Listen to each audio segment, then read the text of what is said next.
Our next session is on healthcare professionals and patients. In this session, we're going to have a keynote at the start, which will be lasting between somewhere 15 and 17 minutes. There'll be time for a question for the keynote speaker. Thereafter, I'm going to bring on several panelists onto the stage. They'll speak for roughly around 5 minutes. And after that, then we'll have an open discussion with the panel for about 30 minutes. And at this moment, I'd like to bring on our keynote speaker. Our keynote speaker is Volkert from the Amsterdam UMC and University of Amsterdam. Please give Volkert a round of applause. And the clicker is on the podium. Thank you. Good morning. Great to start with an applause this morning. That's really, thank you. Thanks for the invitation. Really excited. Just as a disclaimer to kick off, I'm a simple clinician, right? So bear with me. I do have some technical support in the room for technical questions. But let's move to the presentation if that's okay. In the back. Yeah, I've got a thumbs up. That's great. So this is the title that was given to me, but the virtual human twin. And I made it just through the lens of the healthcare professional and a bit of patients. But as we are all sitting here, we're all future patients. Why is this important, this virtual human twinning? It's because prediction is really like the cornerstone of our practice every day in our outpatient clinic and the clinic. So in our guidelines, I'm a cardiologist by the way, it's quite centrally the risk stratification and the risk estimation for shared decision making together with patients. And therefore we use a range of risk calculators. We're really fond of risk calculators, but they have flaws.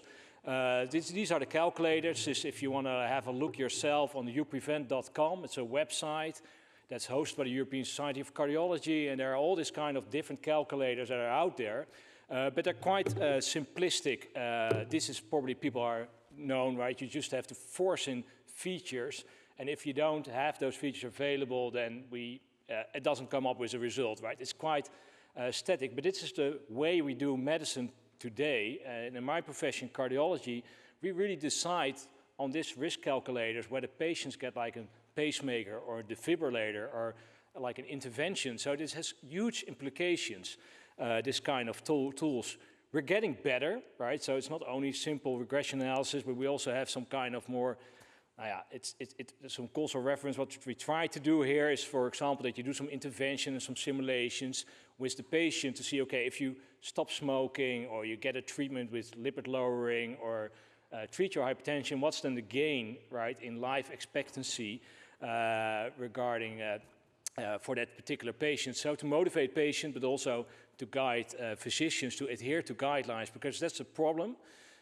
In cardiology, 50% of the patients have stopped their medication after 2 years. So if you prescribe today, if I have a patient this morning with myocardial infarction, I prescribe a statin, in 2 years' time, half of those patients don't take that statin anymore, right? So we have to get tools that also increase the awareness and inform patients. So it's nice to do innovative science and have new knowledge, but I think if we have a lot of knowledge, and how do we make sure that we comply to it, and not us as a healthcare professional, but also the patients themselves. So there are drawbacks to what we're doing now in clinical practice with the prediction models. You're all aware of the drawbacks, but this is a few examples in the Dutch environment as we are in Amsterdam. We have a quite diverse population here in Amsterdam, and what we've looked is, okay, you take the traditional risk prediction tools that really work well with white middle-aged men like myself, but if you look in women, if you look in people with different ethnic background, it doesn't work. It under-predicts, right? So this is common, not only here in the Netherlands. We've done another study at UCL looking at all the primary care patients in the UK, and we tested all available risk factors that are used in clinical practice. So it's not science, not research, it's actually used in clinical practice and guides treatment. And we saw that really bad performance with statistic below 70, and it didn't perform well, especially in those patients with diabetes. So we have to do better. So what we've done in our study group is, for example, looked in the UK Biobank.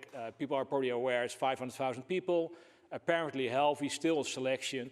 And we looked, okay, how can we predict? How can we improve that prediction? And it really helps if we looked at 600 features and you see a completely different like a range of features that are important for the prediction of particular cardiovascular disease than we're using now. And I think we have to move towards not only having a regression model with fixed variables that you have to force in your model. I think what we need to do is be more dynamic, and based on the data that you have as a patient or as a person, that you can have some risk prediction, and maybe that it can be dynamic, that you can say, okay, what can I add to increase the confidence of that prediction, for example, by a biomarker or additional questionnaires. But I think it's way too static as we do today. And as you can see here in this line, it's a Met archive, I put in the reference, but there are a lot of non-traditional risk factors that we don't take into account, which are really important. And there are, of course, socioeconomic status, for example, but also plasma albumin. There are other features, mental health status, that we also don't take into account in cardiology today. So major drawbacks, in summary, they're static, right? It's just a snapshot. There you have to force in variables. It's really hard to have real-time imputation, right? Patients, but also doctors, they want to sit at their outpatient clinic with the electronic health record form, and they want to be informed at that instance and not 2 days later when all the measurements are back from the lab, for example. But also you have this temporal, right? During life, people develop atrial fibrillation, develop other kind of diseases that will change their risk, and that's not taken into account. So it's outdated. We're developing this kind of risk predictions on cohorts of 20 years ago, where we don't have the statins or the drugs that we're using today. They're generic, they're broad population, only few demographics and clinical characteristics, and it doesn't take into account the large diversity across our populations. And we do some kind of similar preventive strategies in those and treat them as one bucket. We call risk calculation precision medicine, but it's far from. So I think that's something that we really have to change. And I think what you're doing here with the virtual twin concept can really change that dogma. So here in the Netherlands, we have this big, large consortium as well on virtual twinning. It's called EDITH-CSA. It's funded by the Dutch government. And what we're trying to do is we have a central repository, a personal health vault, I will show you later, for patients or people, citizens or whatever you want to call them. People can upload their data, and based on that data available, we create a virtual twin and match it to a reference data set from large cohorts, like the UK Biobank. We also in the Netherlands, we have the Lifelines, which is a big population-based cohort in the Netherlands, in the northern part of the Netherlands. And we try to integrate guidelines. And the ultimate goal of this is to democratize data, so that people get access to their own data, but also democratization of knowledge, so there is like an equal playing field between the physician and the patient, which is not the case today, because I put in my white coat, I say a lot of Latin words and people are just lost, right? Even I try, but it's still really hard for people to comprehend the information that I provide. And of course, what we want to do is, instead of reactive, people come in my outpatient clinic with complaints or with palpitations. You're way too late. You want to have active care to really inform patients, not patients, future patients, regarding their risk already in an early phase, so they can do early detection, early treatment, and prevent not disease, but severe complications like stroke. We're not going to prevent disease here, but we can hopefully prevent progression and disabilities, for example, and have less severe disease. So here it is an editorial we just published, just providing this concept where we have all types of data that we want to upload. We have also the medical domain through large language models, guidelines, literature by itself. Of course, the LLMs, there's a lot of falsification, so you need a ground truth. So we're building large language models now from the EC guidelines, sorry, the European Society of Cardiology guidelines, to make sure that we know it's true, and if it's not there, that the LLM will say, okay, it's not in the guideline, so that that it's trustworthy. And then we have this foundation model with generalist medical AI, with a digital twin approach, and then you have, of course, the interaction from the healthcare provider, but also from the patient themselves. This is where we work in. It's a personal health environment, what we call PGO in Dutch.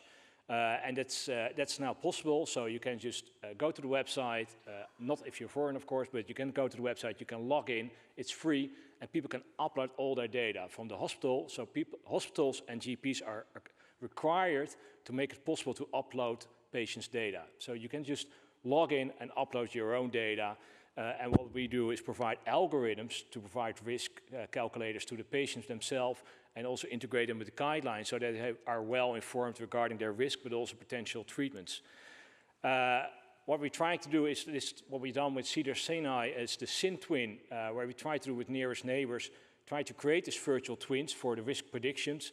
This is not live yet, right? This is really in research setting, where we try to see whether this getting a better performance based on the variables that people have available in prediction than the traditional risk calculators. And the DigiTwin app, these are mock-ups where we provide the risks for the individual people, but also that you can simulate. So when you stop smoking or you use certain drugs, what are the effects on outcome, and not only mortality, because as a physician and other clinicians know, mortality is not the problem for patients, right? People are not really interested in mortality, right? They're interested in stroke, their disability, whether I can still, right, function. Can I walk my dog? Can I do groceries? Can I watch my grandchildren? These are the questions that patients ask, not whether when they die. So this is an example, I think, Next this to providing my more accurate AI estimates avatar. of risk using available health information, AI avatars can provide the necessary information to patients in their own language adapted to their educational level. This will lead to democratization of health knowledge.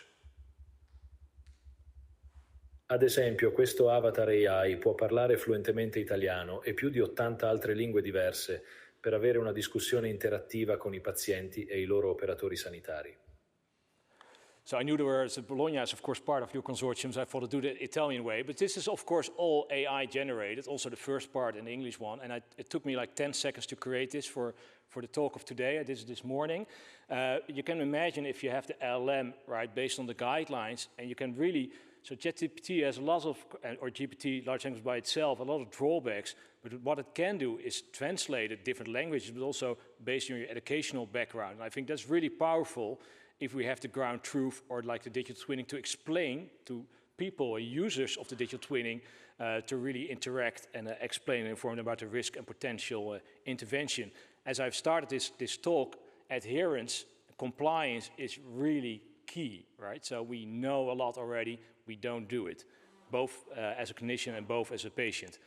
And there will be other things as well. So I think the AI chatbot is one of the things, but also ECGs, this is something that we developed ourselves. You can just take a snapshot, a picture with your smartphone of your ECG on paper, and we translate it into this digital waveforms like a true electrocardiogram. And then we can do all kinds of algorithms. We can predict whether you have heart failure. We can predict whether you have a diminished cardiac function, whether you have atrial fibrillation. And that's something, it's in the pocket of patients, right? So they can take a picture at the GP or at the hospital saying, okay, I want to see my ECG. And they can interpret it themselves through AI. And it moves a bit further. This is 12-lead ECGs, so you still need to go to a hospital or a lab somewhere. But of course, with the wearables that people have themselves, with the PPG signals in your smartwatch or even on your flashlight of your smartphone, you can detect atrial fibrillation, but you can also detect whether you have like aortic valve stenosis or whether you have heart failure. So that will become closer and closer to patients at our home setting. I think it's really important to be mindful. And if you can link that to the guidelines and to treatment, I think that's a really powerful tool for people. So moving to the LM risk prediction, we've done some work as Sean Benson in our group as his professor, and he's using the OpenBio LLM, because we used open source, and we put it mapped it on our clinical data. And if you do look at 5-year outcomes, you can clearly see if you just let the LLM do the risk prediction, you can clearly see there's a distinguish and can already do a good job. And we're not the only ones are doing this. In the UK Biobank, for example, it has been done then using just GPT-4, asking questions right to the data, saying what's the risk, and that's really powerful and distinct. So I think LLMs, and not only language, but especially if it's the foundational models from sensor data, ECGs, echoes are available as well. I'm editor of European Heart Journal. We just accepted paper for large language models on echo. So foundation models, I mean, on echo. And if we put that together, that will be really powerful and really change how we're gonna, I think, develop virtual twins. Synthetic data, I heard it in your previous talk, there was a lot of discussion already around. I think that's for this purpose, for prediction, also really powerful because sharing of data is really difficult. So we always have a selection bias in our models. And synthetic data will really help us to share across different institutes. We're working, Sean is now working on a project together with Yale and especially if it go internationally across the Atlantic Ocean, it's really hard from a privacy perspective to share data. So we're now building this synthetic data sets on both sides of the pond. We try to combine and create this risk score augmented by other sources of data. And I think this is a really powerful tool. Next to trials, for example, for synthetic controls arm, I think this is also really powerful because you can download it maybe later on your smartphone and use it as a synthetic reference set for your own prediction. And I think that really helps in this whole privacy discussion and trustworthiness. This is the pipeline, but just please contact Sean if you have any specific technical questions regarding this. He's called the doppelganger, and he created this synthetic data pipeline. And this is what he's done, so it's looking quite good. So we looked at the magic risk score. This is a risk score that we're using for heart failure patients. You see all the traditional risk factors are in there, and he used it for the synthetic and the real data, and it's quite well overlapping, and the same applies for the large language model score distribution. So I think overall, and hopefully we have some time in the panel discussion, I think it will be really nice to discuss also the multimodal prediction based on the foundation models, right? What's the role of that in virtual twinning? I think we should be really adapt to the individual. So just what's there, what's the information that that patient has, and do some kind of prediction. Try to integrate with exposome data, sensor data. We're too static. Temporal is really key. We also be adaptive to the context. That's difficult wording that I use, but there's a cultural, religious, political context to every patient in our room and in their own home setting that we have to be aware of. So people have to be helped. Okay, what's important for them, where they want to focus on, if they want to have, if the partner that's sick, for example, right? Priorities are different, and we should cope with that in the virtual training projects. We didn't discuss it, but trustworthiness in this everything is of course key. So we're using the Future AI framework in another Horizon application. You can just Google it and you see it. Because trustworthiness and then the synthetic data will help, I think, but we have to make sure that it's explainable and that's auditable, etc. And should be patient-centered, right? It should not be in the hospitals, right? It should be really in patients or persons or people or citizens, whatever you want to call it. Make sure that they have access to their own data and make sure that there's democratization of knowledge so that they are an equal partner, including also their whole ecosystem to be informed regarding their risk and potential treatments. And looking forward to the discussion, and thanks for being here.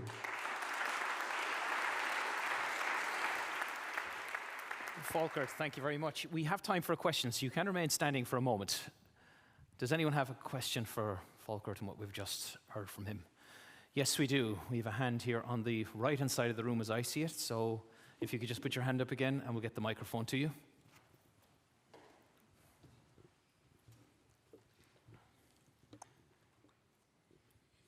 Thank you for this very comprehensive presentation. And I think the idea of having an application on your smartphone alerting you on prediction about your health status is excellent, but what is the limit of what kind of information do you really want to deliver to the potential future patient?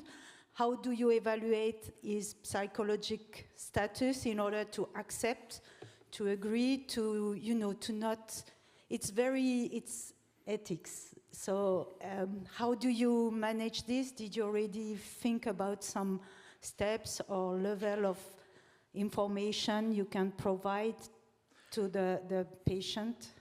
Yeah, this is it's a good question and a difficult question. Because one size doesn't fit all. You have the well-educated people, they want to have more information. And you have other patients in the neighborhood where our hospital is, they just want to have like a traffic light with green, orange, and red, right? They don't want to be disturbed with their disease all the time, right? People don't want to feel sick. So I think there's no simple answer to this. So we're doing this mock-ups and we're having this round table with patients. But again, there's a selection of patients that are there at the round table as well. So it's really hard to reach out to those people who need it most. So what we're doing now, in the Netherlands, we just got funded to do a population-based screening with 320,000 people here. So we send out letters to everyone in different regions according to socioeconomic status, and providing them that they have to download an app and use the digital twin approach. And then we're going to invite people for roundtables why they don't participate, etc. And I think, but it really differs per country, per city even, within households. So this is, I think, the challenge. So it's not the technology, it's the implementation. Thank you for the question. Thank you for the answer. What I will do is I'll maybe get you to take a seat, Volkert. We'll bring up the panel, and then we'll have plenty of time for questions and discuss some of the points you've made. At this moment, then, I'd like to bring up the panelists. There are three sitting in front of me here. We've got Gernot, Valentina, and Frank. So if I get all three of you onto the stage, give them a round of applause, please. And I'd like you to take these 3 seats here. And I have to get the clicker device. We are missing one individual. So actually, if I could fill the 4 seats together, would be good. It looks unusual to have a blank chair in the middle of the stage. That was your final slide, by the way, Volkert, with a call to collaboration. Always there in case anyone wants to have that as well. So to start things off then, we'll have a short presentation from each of the panelists. We have one panelist who is missing and could not make it here today, so they will have a video which will be played when it comes to their moment. But let's start off with Gernot first of all, and I will give you this because you have some slides. So, Barry, thank you. Thanks, Lies, for the kind invitation. It's really great to be here in Amsterdam again and talking to you about digital twins. To be honest, I decided not to show again dozens of PowerPoint slides, but just to give you some insights from a clinician from the bedside. So I'm from Aachen, Aix-la-Chapelle, and working there at the University Hospital of RWTH Aachen. And I'm heading the ICU department there. And my department comprises out of 100 ICU beds, and we are carrying together with my team, or my team and I, to be honest, so just now, for around 5,000 patients a year.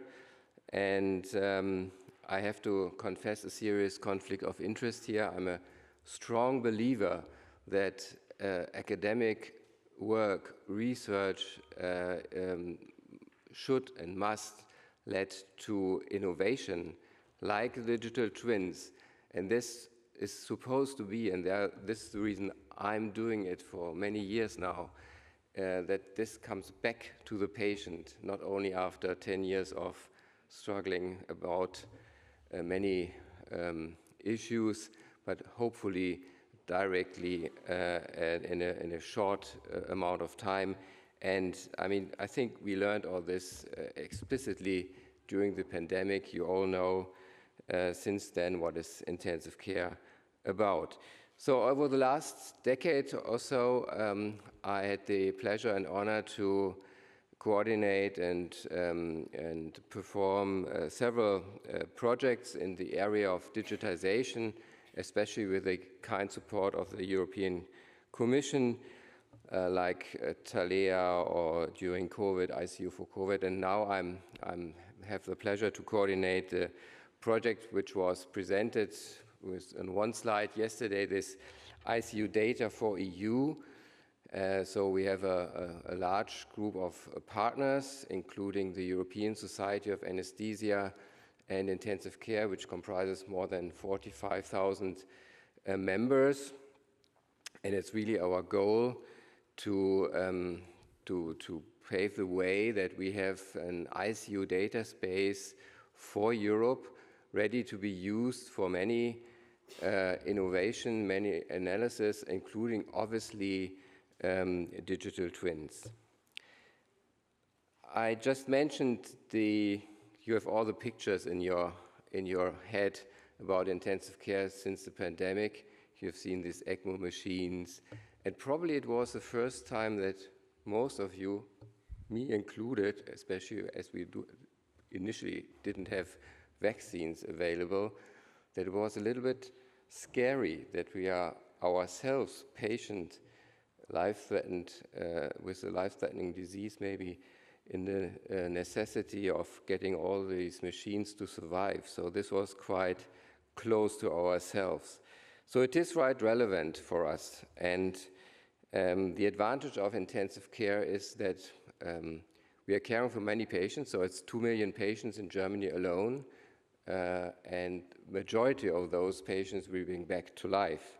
Another advantage of intensive care medicine is that we are quite digitized. So we have many data, and in, let's say, 60% of our units, they are in a digital form. So it's 1,000 data per hour per patient, different types of data, X-rays, CT scans, biomarkers, hemodynamics, ventilation. So many, many different data, even waveforms.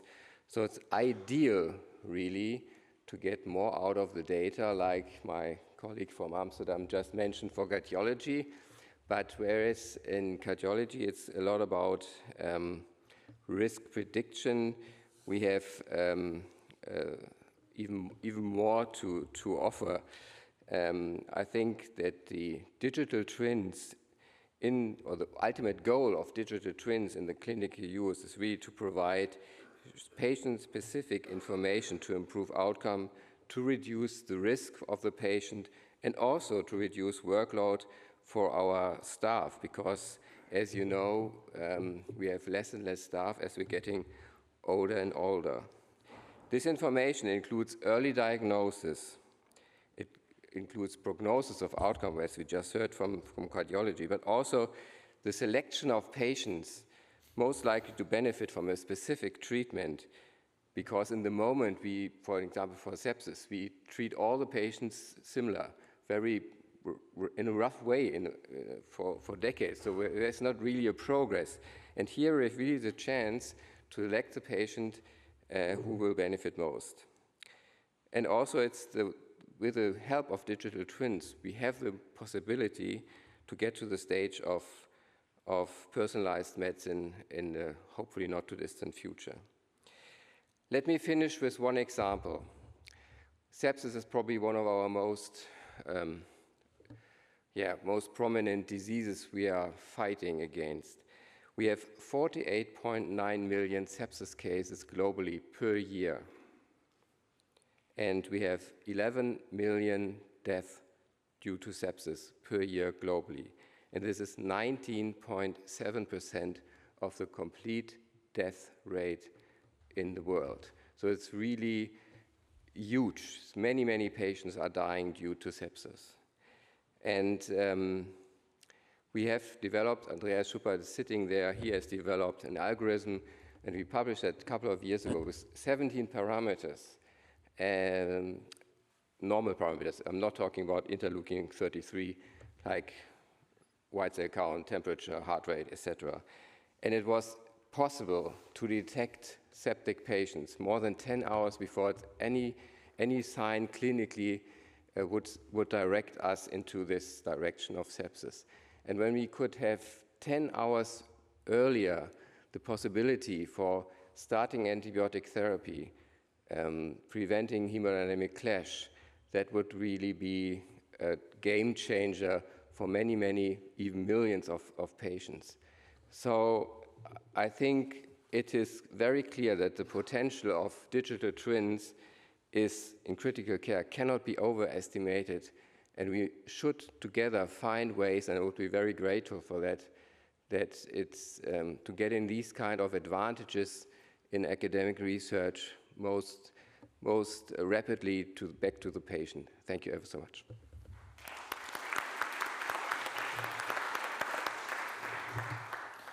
Thank you very much for the opening pitch. I'll take the clicker device is there, is it? Sorry, I thought you had it in your hands. I'll take it from you there. Thank you very much.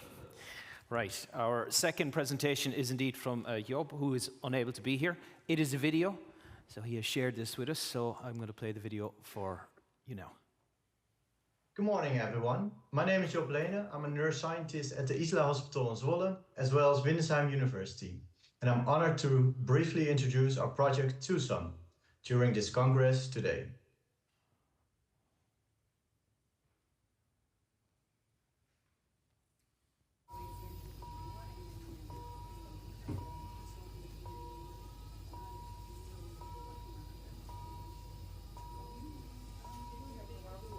As you can see and hear, we're currently conducting this project at our neonatal ICU.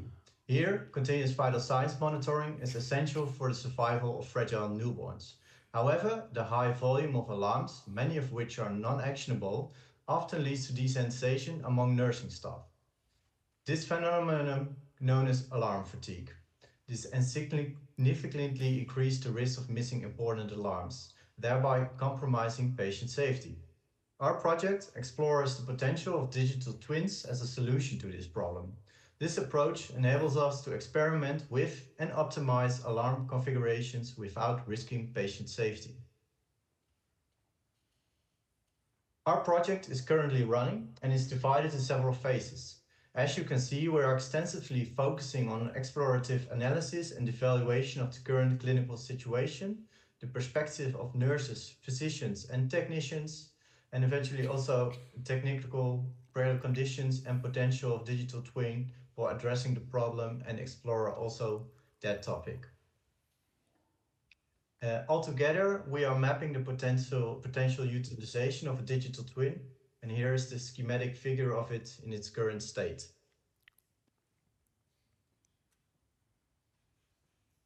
Our greatest insights in the ongoing project are: first, engage potential end users early and continue to engage them throughout the project to ensure the solution is appropriate to their needs. Also, the important factor of nurses' behavior and the trade-offs they make when following up on alarms and how to embed this in the digital twin for alarm reduction seems important. Also, a good solid technical foundation seems to be important. We have experienced complexities of obtaining data, having good quality of data, and clinical relevant data. And also the initial modeling phases were quite complex as well for us as an applied university. All here are therefore important that the technique must also remain reproducible and explainable to all healthcare professionals who must adopt this technology in the future. We look forward to sharing our progress and collaborating with your experts in the field to bring this innovative solution to current practice. Thank you. That is the presentation from Job. Let's give him a round of applause, even though he's not here. And this should click. It does indeed. Next speaker is Valentina. Valentina, would you like to do it seated or standing? No problem at all. And Valentina's from the European Patients Forum. Let's give Valentina a round of applause, please. So, thank you, everyone, for this invitation. My name is Valentina Stramiello. I'm Director of Strategic Initiative at the European Patients Forum. For those who are not aware of what EPF is, I will share very briefly what we are, what we do. It's a European umbrella patient organization. We represent the patient voice, indeed at European level. We have conversations with the European institutions and other European stakeholders. And if I had to say in a few words, what we do is basically advocacy, mostly. And we advocate for patient involvement in research and innovation from the preclinical research stage till the HTA and reimbursement processes, making sure that the patient perspective is well embedded at each stage of research development. We don't have a specific expertise when it comes to the virtual human twin, because we didn't have a chance so far to work on a specific project or from the policy point of view. But we do have a lot of work done on the backbones of the virtual human twin. So when it comes to artificial intelligence or all the discussions around the European health data space, EPF, I would say, is the leading voice on these topics from a patient perspective. We generally support data sharing, because patients are very much aware that only through data sharing we can advance in research. Of course, we need some caveats to be stressed, because the challenges often are the lack of trust in the system, the overcomplications of systems, the fact that often there are hidden agendas, I must say. I have heard a lot over these 2 days that the system should be patient-centered, but there are always hidden agendas there.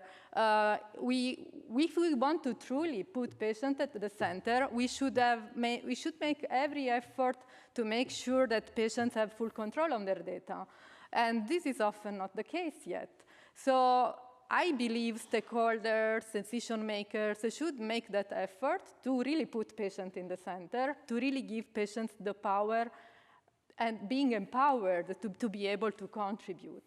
Otherwise, they will always be passive users or contributors to the system. When it comes to the artificial intelligence in particular, we see the potential. We see that, of course, it brings a lot of innovation and opportunities for new treatments. But of course, it's not an easy topic. As EPF, we have been working on it for the last 2-3 years, trying to build capacity among our communities, explain what it is and what the implications are. But the issue is that still there is a lot of need for capacity building, because you can educate a few number of people, but you need to educate the mass, actually.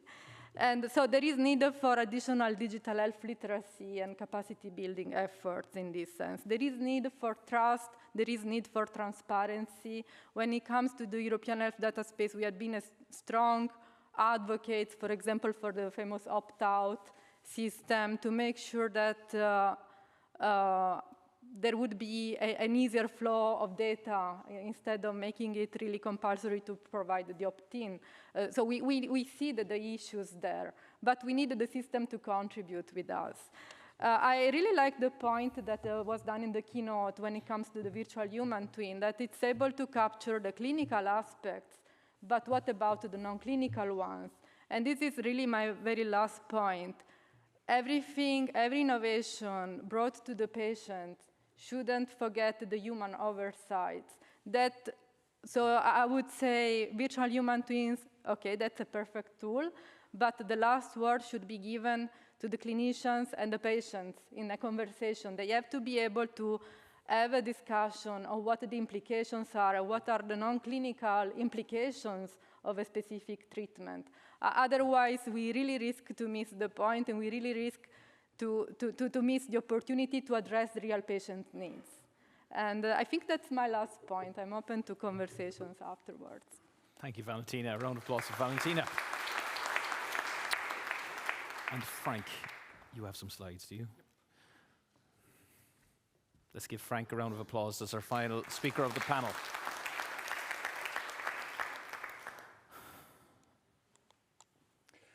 Good morning. Thank you for being here and the invitation to speak. I'll give some perspectives from the Leuven system, and that is called Nexus Health, as you can read here, and specifically the integrated approach.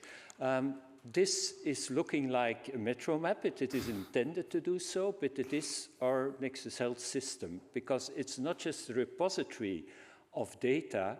It is really, as most novel EHRs are doing, it's supporting data flows and processes in the clinical setting. We developed this in-house over about 20 years, from the early 1990s, and as we are managing or teaching about half of the care providers in Flanders, people use this system, and they asked us, can we buy your electronic health record? And we said no, because we're not a software company, but if you want, you can use it. Which means that now over 50% of hospitals in Flanders, about 5 million patients, are using one health record system, one file per patient. We also have nursing, home nursing, GPs working in the same database, one file. That is in part our solution to interoperability. Because, and that is the first point I want to make, interoperability remains a major issue. And we've heard about synthetic data, we've heard about LLMs and extracting structured data. I'm a believer in that, but still we need interoperability between existing data as well. Second point I want to make is automate things. We have several systems that we use. Some of them are simple algorithms, some of them are AI, white boxes and black boxes, but all of them are automated and are triggered by the system itself. You don't request something, it is shown to you if it is relevant in the environment where you are working in, which is the EHR. So my second point is, if you want to have clinical digital twin systems improving outcomes for patients, you have to test them and use them in the clinical flow. It can't be separate. It's the point of care where they need to be implemented. And the point of care for clinicians is their EHR. The point of care for patients is mostly their phones, their systems that they use. I wanted to come back to this because it was raised yesterday. This is not a slide of mine, but it's a slide of our DPO, who is a legal scholar, a PhD. And I'm afraid to say, if you look at EU law, there is no such thing as data ownership. It does not exist. There is also no IP on individual data. There's an IP on databases. There's copyright, there's many things. There's IP on software using data, but there's no ownership or no IP on individual data. So we don't have to think about that.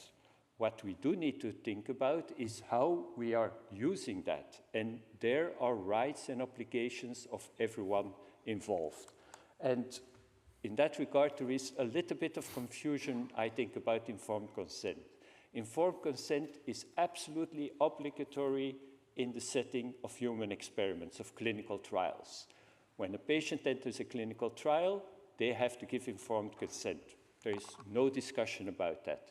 But it's not true that consent, informed consent, is the only way to secondary use of data. There's also public interest, legitimate interest, and consent. And what I want to emphasize, and it's not me saying it, but it's the regulatory people from the EU saying so. I mean, the European Health Data Supervisor, consent is probably the worst one. Why? Because it creates an intrinsic bias. There's not a level between who is giving consent and who is receiving consent, and it's scientifically creating a defined bias in the data set, because you will always lose out on that. And I want to end, and it's something that Volker already addressed. This is a slide taken from the Nordic 2030 Health Program that was launched about 5-6 years ago. And it shows that we are using a lot of these data, biological data. We're using data from the hospital setting, but we are not using, or not enough using, data that are generated by patients. It's social media data, it's wearables, but it's also environment. Certainly with the climate change, we are looking at heat, at noise, at pollution. All of these things need to be incorporated. And not a problem, but for the moment the issue is that the European Health Data Space is looking at the left side of this slide. The other data spaces that are coming, we're looking at the right side, but they need to be integrated for digital twins. Otherwise, we will be missing a lot of information that is crucial if we want to really develop digital twins. Thank you. Thank you very much, Frank. And you've moved it on to the exact slide that I needed on the screen. Thank you very much for that. You all have microphones on your seats as well. I'm going to start with a question, then I'm going to come to the audience for a question. I want to start off about trust, because both Volker and Valentina mentioned trust. And I think also, Frank, you were also indicating that as well. How do we build trust then in relation to these digital technologies? Let's focus on these stakeholder groups that we're here to talk about in this session. Healthcare providers and patients. How do we build trust? Valentina, if you want to open, you're happy to, but Gernot has got his microphone in his hand. I think the only way is through transparency, knowledge, and education. Because the system can be fully transparent, but if the public is not able to understand, it doesn't help much. So you need to complement transparency with knowledge and education, absolutely. And make it as user-friendly as possible, make the communication very accessible. I really liked the avatar tool with translations, because that's an advancement. I think it goes in the direction that we need. Okay, I have a follow-up question, but I will come to you on that in a moment. It's twofold. So let's say the more general level of trust, it's like you said, so we need to inform and about the possibilities which we have in our hands already, and communicate and just come into discussion. The second level of trust is easier, because as soon as one of your friends or family members need our support, then it is quite clear. So for an example, we do also a lot of telemedicine, and initially there was always, ooh, you know, shall my family member being also looked over by somebody who's not in the room? But then they realized it's improving quality of care, and then everything was fine. So, and it's already part of the university network. So I think this second level is fairly easy. The other one is more challenging. Frank, you had the microphone as well. Yes, I think part of the solution is in the way that we evaluate these new tools. These are tools that are just like medicines that need evaluation for the indication that are going to be used. And we need to use appropriate tools. Sometimes randomized clinical trials will be the answer. Sometimes other types of clinical investigations will be the answer. There will be more emphasis on the post-market surveillance and generating and monitoring data after release, certainly with AI type of software. But we need to have proper evaluation tools that I think, besides the point that you made and that I fully agree with, will build the trust, not just with the patients, but also with the clinicians who need to accept those tools and use them in real practice. Volkert, trust for you. I echo that because you have to realize, if you look at just a recent review about trials for AI evaluations, only in cardiology is a big profession, it's 5, right? It's really limited, so we need to think about a clinical trial network, as Frank mentioned, similar like drugs, but it of course needs to be more dynamic because we cannot wait like 5 years because, right, the field have moved on, so we have to have some more like a pragmatic trial design in routine care where we continuously evaluate this kind of algorithms. I compare it always to like New York Times or LinkedIn. You're continuously randomized and they're evaluating algorithms continuously with a different outcome, of course, but the concept is similar. And I think we have a responsibility as public organizations, right, for trustworthiness. Because I think if you have your own doctor, right, so you trust your own doctor, you know them live, but he takes over or she takes over in a hybrid form like the AI avatar, that will build trust. But as professional, we have to rely on evidence, right, and trials before we can trust. But I think the patient will really trust like us, I hope, right? I still think we have that responsibility. So I'm going to ask a follow-up question based on what you just said, and then I will come to the audience. So you talk about trusts in terms of the real. We've heard a lot of talk about synthetic data. So how can patients how can you foster trust with patients when synthetic data has been called upon to help to develop and design these technologies then? Yeah, but I think this is a non-issue, right? This is all tech stuff, right? I don't know how an MRI works, right? And you as a patient doesn't know, and you trust the images that you see, right? So I think it's just, I'm not sure whether we get into that detail. Are you sure? Are you sure that's how everyone would think? Yep. Yep. Frank, you agree? Yeah, I totally agree. Even if you ask a group of radiologists if they can explain the nitty-gritty detail of how an MRI is working, they can't do it. But they trust the images, they trust the technology because it's been validated, and it's the same that synthetic data, if we use them, they need to be showing that what comes out of it serves the purpose that it is using. And the purpose should be improving outcomes of patients. So the proof is in the eating of the pudding, not in the technology itself. So from the patient perspective then, Valentina, do you also agree with the answer to that question from we've just heard? I would tend to say that I agree as well, in the sense that we are not in control of everything, and of course we need to trust healthcare professionals who will trust the systems themselves. So it's all about making sure that every actor is working, having in mind the ultimate benefit and the ultimate goal. Then we assume all that we are going in that direction. So it's about the quality of data that sits in the data sets that will build synthetic data. So are we sure that these data are really the good quality one that we need? I assume that's the intention. Otherwise, we would come up with the solution and decisions that are maybe not addressing the needs. And so that it would come also with major risks of maybe make the wrong decisions. So, but I would say there is, I think, a good level of trust already. I mean, already, it's MRI indeed, it's a good example. Still, we do MRI tests. Gernot, I'll come to you as well before I come to the audience. What do you think? Well, I'm not completely sure, but personally, I'm convinced that if you're using synthetic data, it will speed up the process, and this is beneficial. And if you are transparent and informed that you can have then a benefit for yourself, maybe even in 2 years' time and not in 5 or 7 years' time, I think this is very convincing. Okay, thank you very much. Audience, do we have some questions? We have on this side of the room, if you could just put your hand up again once more so everyone can see you. Yes, there we go. And when you're asking the question, could you just give us your name and who you would like the question to go to first? Yes, Ira Haraldson, I'm representing AI Mind, and the question is more or less to all 4 of them.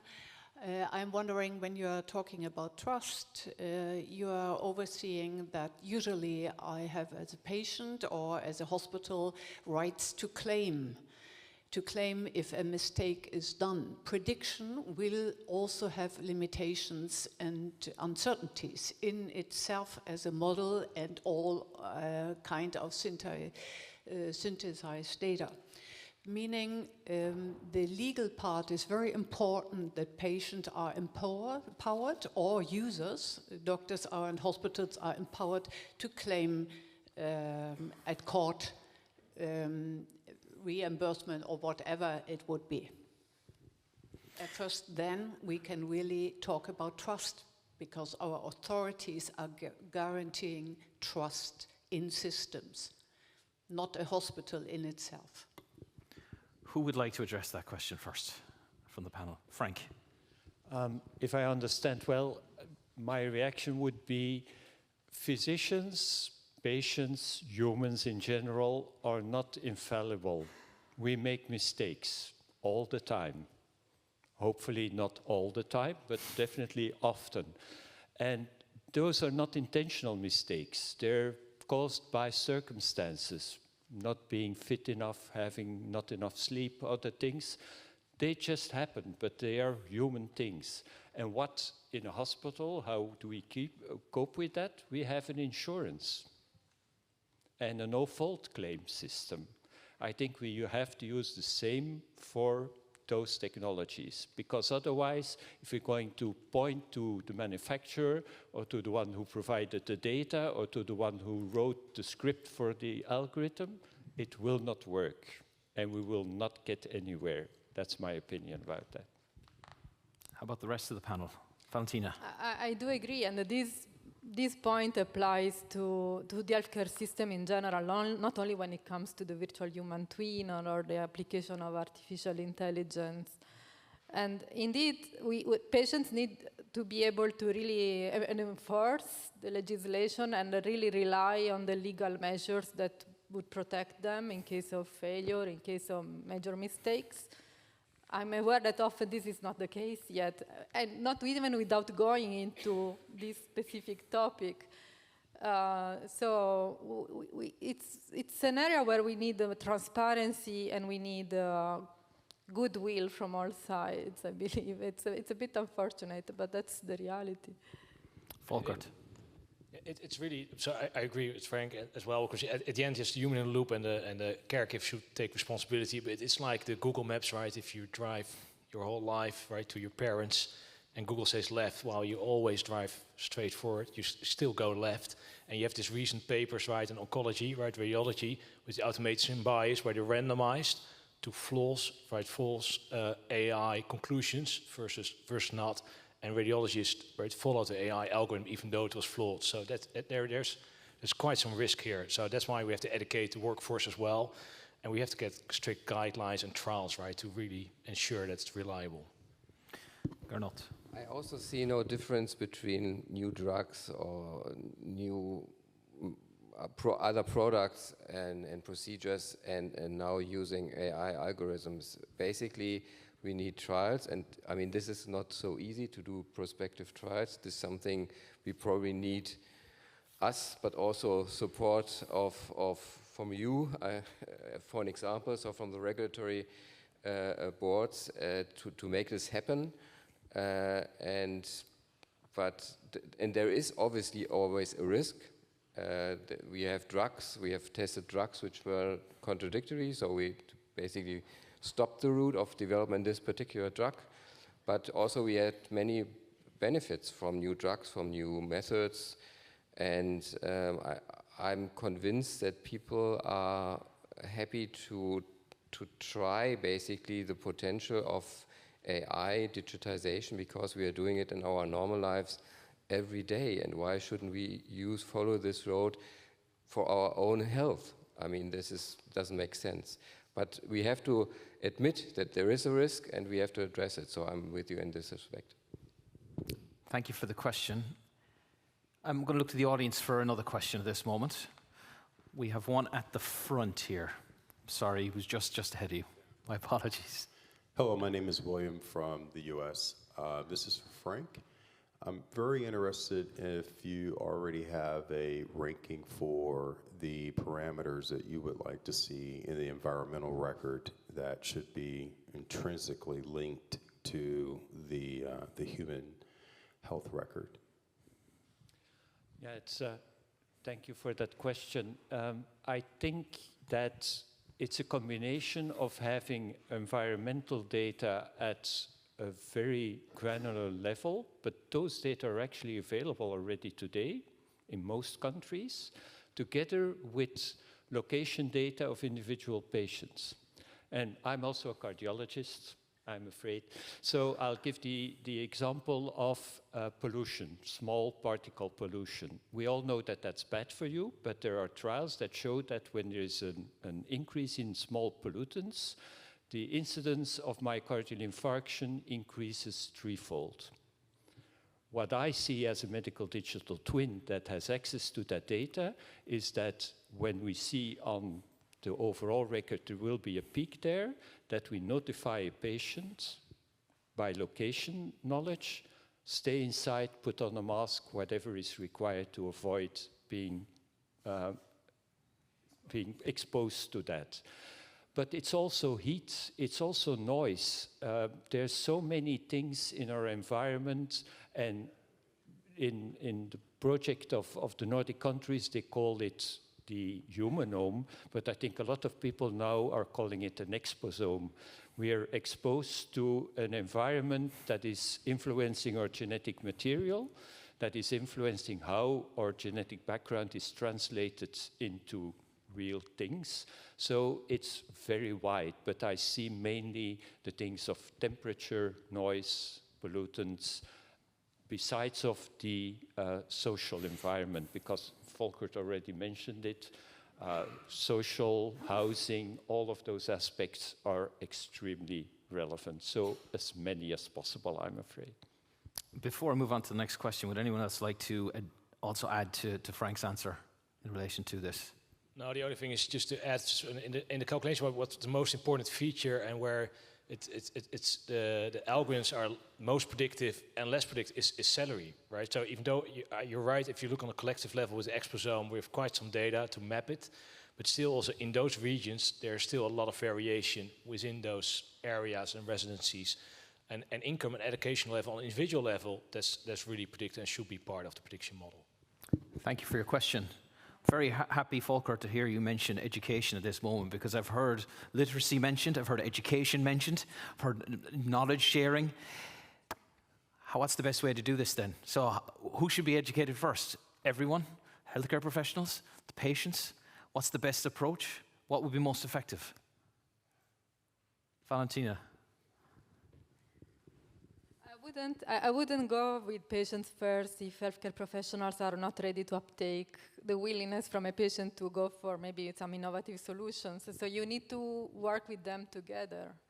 They need to work in tandem. So maybe sometimes you may have very empowered patients who maybe push their healthcare professional to go for a specific therapy, but on the other side you need someone who's able to understand. So it needs to be done at the same time. But then it will take ages, right? Because clinicians are conservative by nature, right? We didn't get any education in TikTok, maybe it's a bad thing, right? Which is maybe we also have to make it useful. That's why you need to educate the healthcare professionals indeed. And then the patients, of course, need to follow shortly. But I think the philosophy behind it should be that the same information is available to the patient and to the clinician or the healthcare provider. The format in which it is presented can be variable, but it should have the same content, because ultimately, I think what you aim for is informed co-decision making. And sometimes a patient can say, I don't want access to that data, and that again is their right and should be accepted, but it should be offered at least. The possibility should be there to have access to exactly the same information as a clinician. And Frank, in this scenario, do you want it to be the case that when the patient and the clinician are speaking to each other, that they speak the same language, or they speak a variant of the same language? I mean, we are all individuals, we are all different expertise and different backgrounds, so we will, I'm afraid, not speak exactly the same language, but we will have to understand each other, and we can only understand each other if we have the same information available to us. But again, the format that you provide that to me as a cardiologist might be different than you provide that to a nephrologist or to a pathologist and to a patient and to different types of patients. In that regard, the saying is we put the patient in the center. I do not agree with that, and I'll tell you why. I think by putting the patient in the center, you're saying the patient is a problem. No, the patient has a problem, and the patient is part of the solution. The patient is a partner in trying to find a solution for that problem, and so you have to see patients as partners in trying to solve it. But one further issue is, I'm with you, we are more conservative than others. However, we need to speed up.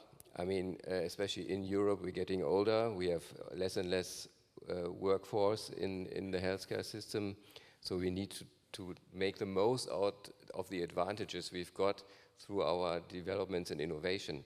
So we need to find processes and procedures that we have in a few years' time really the potential in our hands for our patients. And basically, I'm with you, it's a partnership, basically, there. Volker, do you want to add anything else to this?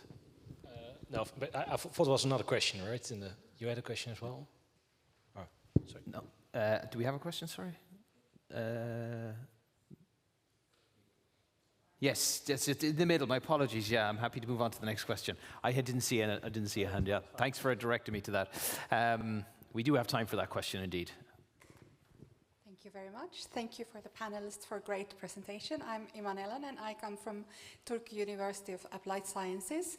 And first of all, I want to say thank you to Valentina. In your talk, you brought this patient-centeredness and the collaboration very directly to all of you. And you spoke about the data that is not measurable, that the human aspect of this communication with the patient and all of this. And my question to maybe all of the other panelists, and hopefully Valentina, you can also say your opinion, is that how can you tackle that part that is not measurable, that's not this kind of clinical information? How will you get that incorporated to the virtual human twin? Volker. So great comment. So in my perception, that's the only task that's still left for physicians in the future, right? I think this is really hard, right, to capture. You cannot capture everything in data. We have to realize that. And I think so when I teach my residents and fellows, I say exactly this point, this is where we add value still, right? A lot of can be taken over. This is the one thing I think we were really hard to take over. That's the human aspect still. Yeah. Absolutely. And I mean, let's face it, we are... it won't be robots or avatars alone in a couple of years' time. It will still be with us. So in terms of being supported well, but including also what you just asked, and also the end decision. I think still the decision in the end, we're getting support, but the end decision and responsibility will be still on the medical team side. Frank, would you like to add to this? I can only agree with that is something that is still in the conversation between clinicians and patients. Now, I want to be provocative. If you ask me, will that not be possible in a further future? I'm not certain, in the sense that our brain is a physical entity. It's a wiring system. That's what it is. And definitely our capabilities, even the high-powered computing systems, are not capable of coping with that for the moment. But maybe in 20 years they will. So I'm not excluding that, actually. But that's a provocation. And Valentina, we'll give you the final word on that question. Yes, thank you for your comment and question. I think that's indeed where we should leave space for the human interaction. And I'm not sure it's wise to further invest into algorithms that can really capture all possible aspects of non-clinical aspects. I mean, there is a place where still there should be a conversation between a clinician and the patient.